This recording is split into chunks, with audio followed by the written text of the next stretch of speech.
जी हाँ दोस्तों, तो श्रम विभाजन और जाति प्रथा जो कि हमारे भारतीय संविधान निर्माता डॉक्टर भीमराव अंबेडकर के द्वारा लिखा गया है मेरे भाई। यह कहानी पढ़ के आपको बहुत ही मजा आने वाला है। तो यह कहानी तो हम लोग पढ़ेंगे ही, लेकिन उससे पहले हम लोग जो है डॉक्टर भीमराव अंबेडकर जी का लेखक परिचय जानेंगे मेरे भाई। तो सबसे पहले तो आप यह जान लीजिए कि यही वह चैनल है जिसे आप लोग प्रिंस्पेक्टर सुनील के नाम से जानते थे, और इसी का नाम बदल के जो है बोर्ड क्रैकर रख दिया गया है मेरे भाई। यदि आप क्लास 12 का स्टूडेंट है तो जाके आप एक बार जो है बोर्ड क्रैकर 12th चैनल को जाके सब्सक्राइब तो कर ही लीजिएगा, ठीक है ना। तो चलिए हम लोग सबसे पहले जानेंगे लेखक परिचय, उसके बाद जो है हम लोग इस कहानी को जानेंगे, ठीक है ना। तो चलिए शुरू करते हैं लेखक परिचय। तो देखिए यहाँ पे कह रहा है कि बाबा साहेब भीमराव अंबेडकर का जन्म जो है वह 14 अप्रैल 1891 ईस्वी को हुआ था। यह आप याद रखिएगा कि बाबा साहब भीमराव अंबेडकर का जन्म जो हुआ था वह 14 अप्रैल 1891 ईस्वी को हुआ था। हुआ कहाँ था?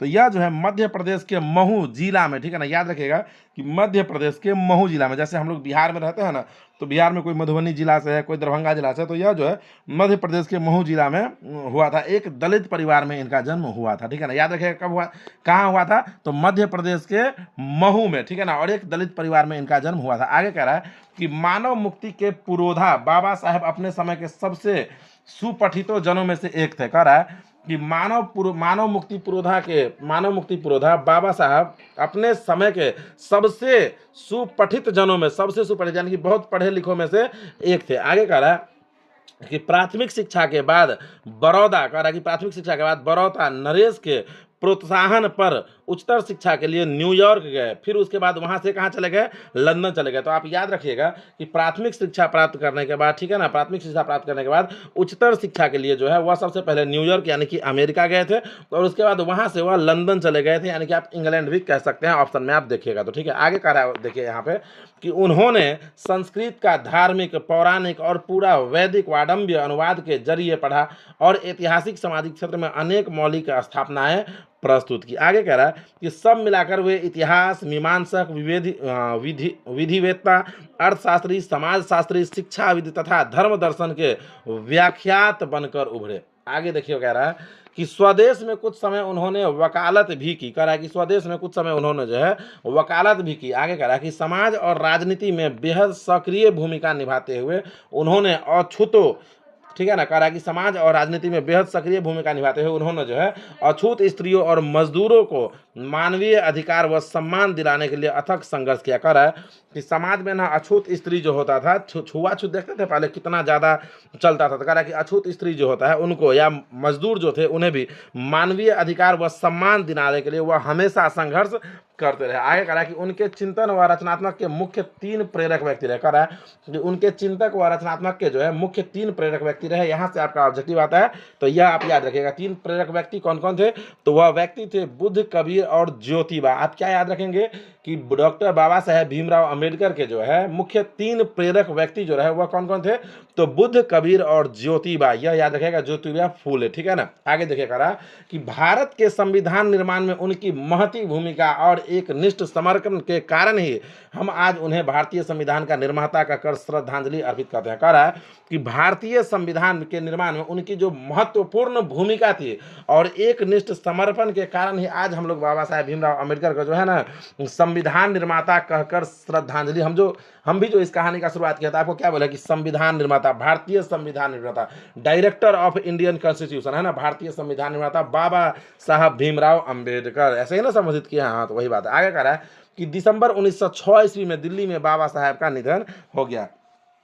आगे कह रहा है कि दिसंबर 1956 ईस्वी में, सॉरी यहाँ पे देखिए 1956 है, कि दिसंबर 1956 ईस्वी में कह रहा है कि बाबा साहेब का निधन हो गया दिल्ली में। याद रखिएगा, ठीक है। आपको याद क्या रखना है कि बाबा साहेब का निधन कब हुआ था? तो बाबा साहेब का निधन हुआ था दिसंबर 1956 ईस्वी में दिल्ली में। यह आपको याद रखना है। ऑब्जेक्टिव पूछेगा कि बाबा साहेब का निधन हुआ, तो ऑप्शन में रहेगा 1956, यह आपको याद रखना है। और यदि जगह का नाम रहे तो दिल्ली रहेगा, ठीक है ना, यह आपको याद रखना है। आगे देखिए कह रहा है कि बाबा साहेब ने अनेक पुस्तकें लिखी। कह रहा है कि बाबा साहब जो थे वह अनेक पुस्तकें लिखी, उनकी प्रमुख रचनाएं एवं भाषाएं है। कह रहा है कि बाबा साहब का जो प्रमुख रचनाएं हैं उसका कुछ नाम बताने वाले हैं। यहाँ से भी आपसे ऑब्जेक्टिव पूछेगा। जैसे क्वेश्चन आता है कि बाबा साहब की प्रमुख रचनाएं हैं, 4 गो ऑप्शन रहेगा, उसमें से एक कोई रहता है जो वह लिखे हुए रहते हैं, तो यहाँ से ऑब्जेक्टिव भी आता है। तो जैसे देखिए पहला जो है वह है आपका the custom in India there mechanism. सबसे पहला है कि the custom in India there mechanism, mechanism, उसके बाद है यहाँ पे देखिए कि जेनेसिस एंड डेवलपमेंट, याद रखिएगा कि कौन था, तो एक था कि the custom in India there mechanism, उसके बाद है कि जेनेसिस एंड डेवलपमेंट, उसके बाद है द अनटचेबल, याद रखिएगा क्या है, द अनटचेबल, आपसे पूछ सकता है कि द अनटचेबल के ठीक है ना रचनाकार है तो कौन है, तो बाबा साहब भीमराव अंबेडकर। उसी प्रकार से देखिए आगे है इसी में हु आर दे, उसके बाद है हु आर सुद्राज, उसके बाद है बुद्धिज्म एंड कम्युनिज्म, उसके बाद है बुद्धा एंड हिज धम्मा, उसके बाद है थॉट्स ऑन लिंग्विस्टिक स्टेट्स, उसके बाद देखिए यहाँ पे है the right and fall of the Hindu women, उसके बाद है एनिहिलेशन ऑफ कास्ट, उसके बाद है एनिहिलेशन ऑफ कास्ट। अब देखिए इसमें सबसे ज़्यादा आपसे कौन पूछता है, तो सबसे ज़्यादा तो यह पूछता है कि the custom in India and there mechanism, उसके बाद सबसे लास्ट वाला जो आप पढ़े हैं एनिहिलेशन ऑफ कास्ट, यह पूछता है।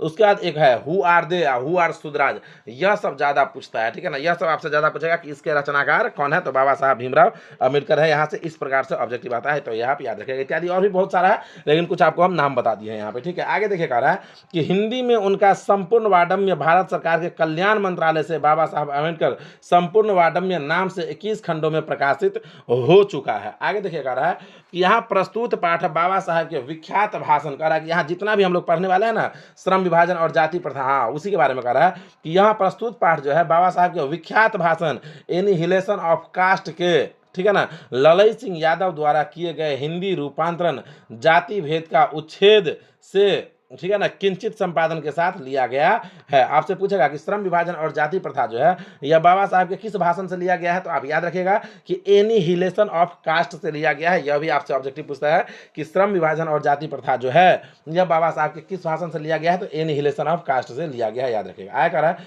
कि यह भाषण जो है जाति पाति तोरक मंडल लाहौर के वार्षिक सम्मेलन सन 1936 के, ठीक है ना, अध्यक्षीय भाषण के रूप में तैयार किया गया था। कह रहा है कि परंतु इसकी क्रांतिकारी दृष्टि से आयोजकों की पूर्णतः सहमति न बन सकने के कारण जो है, आगे कह रहा है कि सम्मेलन स्थगित हो गया था और यह पढ़ा न जा सका था। बाद में बाबा साहब ने इसे स्वतंत्र पुस्तिका का रूप दे दिया। कह रहा है कि यहाँ पे जो हो गया ना कुछ हंगामा वगैरह, तो यह हो नहीं सका था पूर्ण रूप से, इसीलिए बाबा साहब जो है बाद में इन्हें जो है ना स्वतंत्र पुस्तिका का रूप दे दिया। आगे कह रहा है कि प्रस्तुत आलेख में वे भारतीय समाज में श्रम विभाजन के नाम पर मध्ययुगीन अवशिष्ट संस्कारों के रूप में बरकरार जाति प्रथा पर मानवीयता, नैसर्गिक न्याय एवं सामाजिक सद्भाव की दृष्टि से विचार करते हैं। आगे कह रहा है कि जाति प्रथा के विषमता पूर्वक सामाजिक आधार, आगे कह रहा है देखिए यहाँ पे कह रहा है कि जाति प्रथा के विषमता पूर्वक, ठीक है ना, सामाजिक आधारों, रूढ़, पूर्वग्रह और लोकतंत्र के लिए उसकी, ठीक है, अस्वस्थ्यकर प्रकृति पर भी यहाँ एक सम्राट, ठीक है, विधिवेत्ता का दृष्टिकोण उभर सका है। आगे कहा कि भारतीय लोकतंत्र के भावी नागरिकों के लिए यह आलेख अत्यंत शिक्षाप्रद है। तो देखिए इसमें जो हम लोग कहानी पढ़ने वाले हैं उस कहानी का जो नाम है वह है आपका श्रम विभाजन और जाति प्रथा। तो बाबा साहब कहते हैं कि यहाँ पे क्या है, अपने देश में क्या है, अपने धर्म में क्या है, जाति प्रथा वाला चीज में क्या है कि श्रम का जो बंटवारा होता है ना, श्रम यानी कि कार्य, ठीक है ना, मजदूरी, ठीक है ना, श्रम विभाजन कार्य का जो बंटवारा होता है वह जाति के आधार पर होता है।